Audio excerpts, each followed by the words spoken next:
ጥያቄ በ15 ዓመትሽ ወንድምሽ ሲደፍርሽ ለቤተሰቦችሽ ስትነግሪያቸው ወደ ህግ ይዘውልሽ ሄዱ ወይስ ምን አደረጉልሽ? ስቴፕ ባይ ስቴፕ ደግሞ ወደ ህግ ይዘውልኝ አልሄዱም።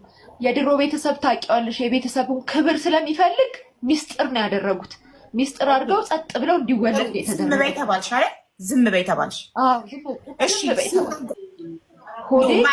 ከማወቅሽ በፊት ነው ያለነው። ገና ማርገዝሽን ገና አላወቅንም። እዚህ ጋር ማርገዝ ከማወቅሽ በፊት ነው ያልነው። ትኩስ እያለ ስትነግሪያቸው አፍሽን ዝጊ ያሉሽ። ከዛ እርግዝና ደግሞ ሲፈጠር እንዴት እንዳወቅሽ፣ መቼ እንዳወቅሽ እና ለማን ቀድመሽ እንዳሳወቅሽ ስቴፑን ጠብቀሽ ነው እንድትነግሪኝ የሚፈልገው። እሺ እርግዝናን መፈጠሩን ካወቅኩ በኋላ የመጀመሪያ ማንስትሬሽን ፔሪድ ያየሁበት ታይም ስለነበረ ለእህቴ ነገርኳት። እንደዚህ አይቼ ነበረ ግን አሁን የለም ምስላት ቆይ ብላ ሆስፒታል ይዛኝ ሄደች። ሆስፒታል ይዛኝ ስትሄድ እርጉዝ ናት አላት። ግፋቤል 5 ወር ተኩል ይሆናታል አላት።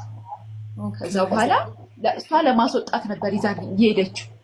ልታስወጣልኝ ነበር 5 ወር ተኩል ስለሚሆናት በቃ ዝም ብላ ትውለድ አላት። ከዛ በኋላ ይዛኝ መጣች።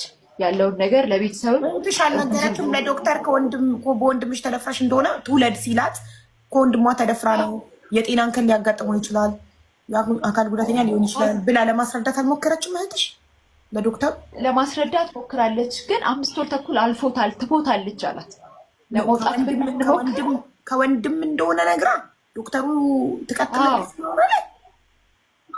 አዎ 5 ወር ተኩል ስላለፋት ትሞታለች አላት። ትሞታለች፣ ስለዚህ ትውለደው አለ። እሺ ከዛ በኋላ በቃ ቤት ውስጥ እንዲወለድ ተደረገ። ቤት ውስጥ እንዲወለድ ተደረገ።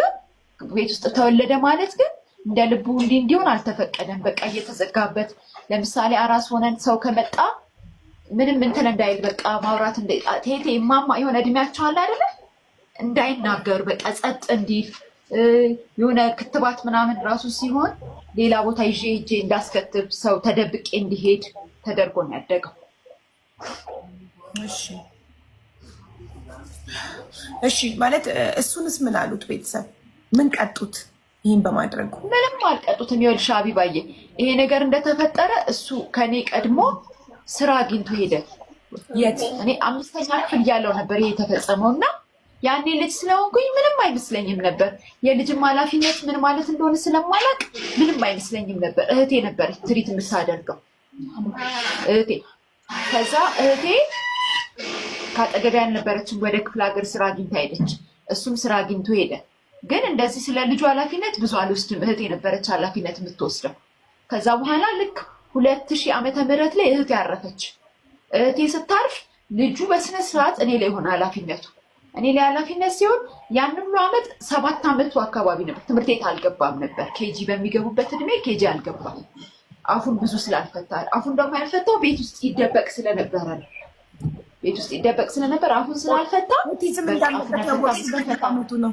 ኦቲዝም እንዳለበት ያወቅሽው ስንት ዓመቱ ላይ ነው ልጅሽ? የኦቲዝም እንዳለበት ያወቅኩት እህቴ 2000 ላይ ሞታ ለቅሶ ላይ ያዘነተኛ ምናምን ይበላ የለ እሱን በልቶ ታመመብኝ። እሱን በልቶ ሲታመም የሆነ የሰፈር ሐኪም ጋር ወስደን ስናሳየው ይሄ ልጅ ኦቲዝም አለበት አለ። ኦቲዝም ምን እንደሆነ ምን አይነት ምልክት እንዳለው እኔ አላውቅም። ከዛ ወደ የካቲት 12 ሆስፒታል ሪፈር ጻፈልኝና ይዤ ሄድኩኝ የካቲት 12 ሆስፒታል። እዛ ስወስደው እንዴት ነው ያደገው አስተዳደጉን ንገሪኝ ሲለኝ ቤት ውስጥ እየተዘጋበት እንዲህ እየተደበደበ ያለውን ስቴፕ በሙሉ ስነግረው ታዲያ ምን ኦቲዝም ነው ትይኛለሽ? እናንተ ናችሁ ልጁን በሽተኛ ያደረጋችሁ። ስለዚህ ምንም አይነት መድኃኒት አልሰጠውም፣ እያደገ ሲሄድ ይለቀዋል አለ። ከፋኝ እናገራለሁ፣ ልጄ ሲመታ እናገራለሁ። ምክንያቱም አፍ የለውም፣ እሱ አንደበት የለውም። እኔ ነኝ የምናገርለት። ስናገር እንደሌላ ነገር ነው ተደርጌ የተቆጠርኩት። ለዛ ነው ሁሉ ድብደባ የደረሰብኝ አቢባዬ። በዛ ላይ ያመኛል። በሞት እንኳን ማን እንደሚረከበኝ አላውቅም። ራሴን ለማውጣት ልጄን ለመግደል ራሴን ለመግደል በጣም ብዙ ሞክሬ ነበር፣ ግን አልተሳካም። በቃ እግዚአብሔር የወደደውን ያደረገው። አልሞትም አለን። እሺ ምን ላድርግ? እሺ ቆንጆ ጥያቄሽ እድሉን ስጪኝ ፕሊስ። ወንድምሽ ይቅርታ፣ በመጀመሪያ ማለት ወንድምሽ የእናትሽ አባትሽ ልጅ ነው? አዎ የእናቴ አባቴ ልጅ። ታላቅሽ ነው? ታላቄ ነው። እሺ በስንት ዓመትሽ ነው የደፈረሽ? አትሊስት እንደው 15 እና ተከታታይ እድሜ ላይ ነው የነበርነው። 15 16 አካባቢ ተከታታይ እድሜ ላይ ነው የነበርነው። ነገር ግን ያ ነገር ከተፈጸመ በኋላ እኔ ለቤተሰብ ተናግሬያለሁ። ቤተሰብ በጥያቄው ልክ አርጊልኝ። በጣም ደግሞ የሚያሳዝን አክቲቭ ልጅ ይዤ ነው ያለሁት። ግን እኔ ብቻ ነኝ የምቀይረው። እኔ ስወጣ ድብደባው አለ። እኔ ስወጣ ሁሉም ይደበድበዋል፣ ሁሉም ይመተዋል። እና ልክ ስመለስ ምን እንደሆነ እንደሚቀርብ አላውቅም። እናትና አባት ትሪት ማድረግ እንዳለብኝ በቃ ኃላፊነት እንዳለብኝ ነው። እንኖርበት የነበረው ክፍል ጥብብ ብላ ይሁን በጣም ተጨናንቆ ውሃ ይተፋ ነበረ ቤቱና ውሃ ከምትፋቱ የተነሳ አልጋችን፣ ፍራሻችን፣ ሁሉም ነገር ውሃ ነው የሚሆነው እና የጸባችን መንስኤ ወንድሜ ሊደበድበኝ የቻለበት ምክንያት እናቴን በጣም ተማጽኜ ወደ ቤት እንድገባ አደረኩኝ። ወደ ውስጠኛው ቤት እናትሽን አስወጥተሽ ወደ ውስጠኛው ቤት ገብተሻል፣ ገልሻለሁ፣ በቃ አንቺን ገድዬ ለመንግስት እጅ እሰጣለሁ። ከድሮም ጀምሮ ነው እርጉዞኜ ጀምሮ ደበደብ ነበረ። አለኝ አባት አለኝ። ግን አባትም ሳይድ የሚያደርገው የወንድ ስለሆነ ወደዛ ነው ሳይድ የሚደረገው። አይዞሽ አትባይ፣ ልጅሽ ይጎሳጦላል፣ ልጅሽ ይጎዳል። ግዴታ ደግሞ መስራት አለብኝ፣ መድኃኒት አለብኝ በየወሩ የሚወስደው እሱ የራሴን መድኃኒት አለ።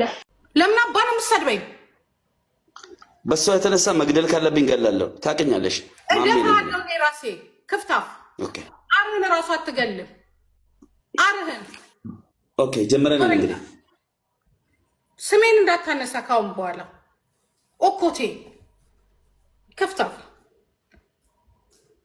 መግደል ካለብኝ ይገላሉ። ቆይ ብቻ ዋ እነዚህ እኮ ወንዶች እኮ ሲባሉ እኮ እግዚአብሔር ምስክሬ፣ ይሄ እኮ ጅል እኮ ነው። ይሄኔ እኮ ፎንቃ ገብቶለታል። የምር ገብቶለታል እኮ ፎንቃ ገብቶለት እኮ ነው። ገባለት በቃ አበደ። ገብቶለታል ፎንቃ።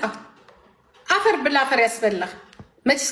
እኔ በጣም ነው ምግብ የምወደው እኮ እንደ ምግብ አሁን ማታ ባለቤቴ ክትፎ ሙቆ ሲበላ እማዬ ተሞት። እኔ እኮ ቀጭን በሆን ኖሮ እኔ ከባሌ ጋር በላ ነበር ወይ አጉርሰኝ ለው ነበር አልኩኝ። እሺ ቀጭን መሆን መታደል ነው። ክትፎ ነሽ፣ ጥብስ ነሽ፣ ያማራቸው ዶሮ ወጥ ነሽ፣ የፈለጉትን በፈለጉ ሰዓት ይበላሉ። እኛው ፍራሞች ግን በተለይ ደግሞ እንደኔ አይነት ሰውነት ያለው ሰው ባንዴ የሚሰፋ ትንሽ ልብላ ዝርጥጥ። እኔ ቆርጬ ተነስቻለሁ። ወይ መክሳት ነው ወይ በቃ መሞት ነው ብያለሁ። ምንም አያስቆመኝም። አሁን ከዚህ ዳይት ታሜ ሆስፒታል ገባ መልሼ ወጥቼ እቀጥላለሁ። እስካልሞትኩ አላቆምም።